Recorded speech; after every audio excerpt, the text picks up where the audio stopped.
Hey, good morning, everyone. We're going to do something a little different today. I am here at the park. I'm walking down to this little area here on this beautiful Monday morning. We're with baby girl going on a walk, but it is freezing. I don't know if you can see my breath or not. It's like 42 degrees, which is kind of insane for June. But so anyway, here we are. I kind of just wanted to do a quick talk. I tried to not do, come here, baby, let's go this way. I try to not have like electronics and stuff out when I'm doing my morning walks. I try to have it be just a moment where I can enjoy the world and enjoy nature. But I was thinking about this thing over the past like couple of weeks, and I haven't really done a video. I've had some personal stuff come up that has kind of kept me from doing a little bit of work here. But I wanted to just talk about the situation that we're in, just in general. We have found ourselves here in America in this really sort of dangerous precipice. That's not really a surprise, I think, to a lot of people. I think almost everybody feels this, whether you are, Republican or Democrat or whatever. And we have this feeling because I think all of us kind of just noticed that like things are not how they should be. We are working harder, we're working longer, our benefits have been increasingly decreasing. Everything has fallen onto the backs of us, of just the people. Like the cost of education has risen, that's falling on us. Housing has fallen on us. More and more responsibilities are falling on us. And we're getting less and less of the benefits of, quote unquote, being in an advanced society. And so let's take a quick break here. The mist coming off of that. Hey, sweetie. All right. And I was talking to a friend, and really like the one thing that we all have in common, all of us sort of in any political sense, and you guys know that I don't really believe in people being Democrats and Republicans and stuff. I think that's just, those are categories we've kind of put ourselves into by the nature of how our election system works. But, deep down, deep rooted as a person, come on. But, that's a video for another day. But my point is that we are here. I mean, just there's a sharp reality that we all have to acknowledge, and that we're here because of a lack of leadership all the way down from the top. And that's for Democrats, that's for Republicans. That is this continual cycle of people saying that they're going to help us, that they're going to lead us into a better future. And then once they get there, nothing gets done. Or in the case of what's going on now, they're just straight up lying to us. It's just lie after lie after lie. And even though I believe that, even though people can't necessarily all maybe articulate this, we all feel it, right? We're all stuck in this world where we just feel like things are getting worse and worse. Things are spiraling out of control. And nobody is presenting any kind of like real vision to help us like fix the fundamental problems. I think there's plenty of politicians that are coming up with good ideas to help fix specific problems, maybe like this problem or that problem. But at the end of the day, there's no unified vision, at least as far as I can see, that is going to help us get out of this mess in a long-term, meaningful way. Oh, I guess we're going back. Found something. Some kind of smells good over there. And so I just want to sort of talk about that for a little bit, because I think it's something we're all feeling, even if we can't necessarily describe or articulate. But it is true. Everybody can feel it. And we were talking about, I did a video stream. I'm playing Fallout 4, if anybody wants to join.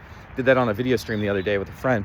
And we were talking about the free trade agreements and how they sort of have crushed the middle class in a way.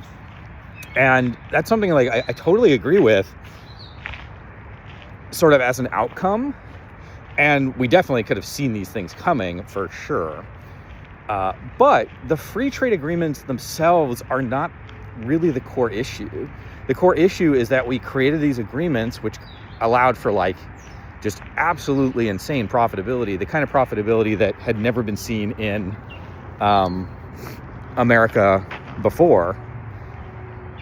And then we didn't reinvest back into ourselves. So we just kept creating these huge profits, right? Which is, okay, fine, great.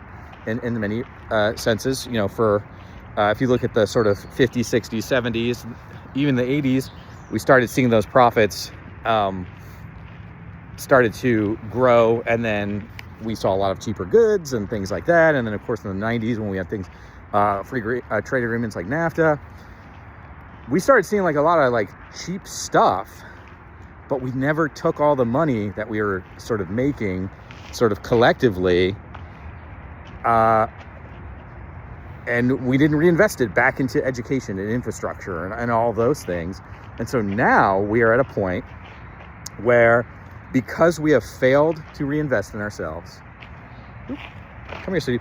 Because we have failed to reinvest in ourselves and our infrastructure, we're in this part where we're like, everyone's noticing like our tax money is not going, it doesn't appear to be going as far as we want it to. We're not getting all the benefits.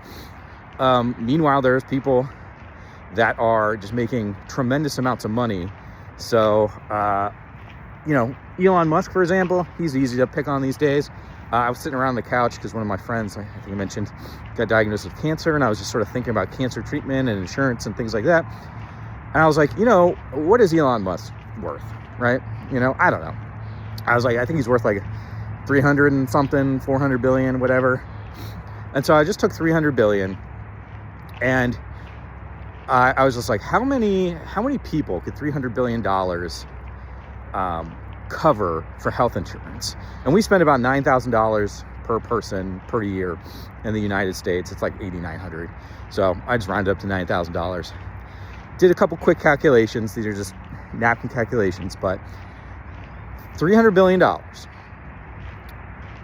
can cover over 500,000 people's health insurance for 65 years each.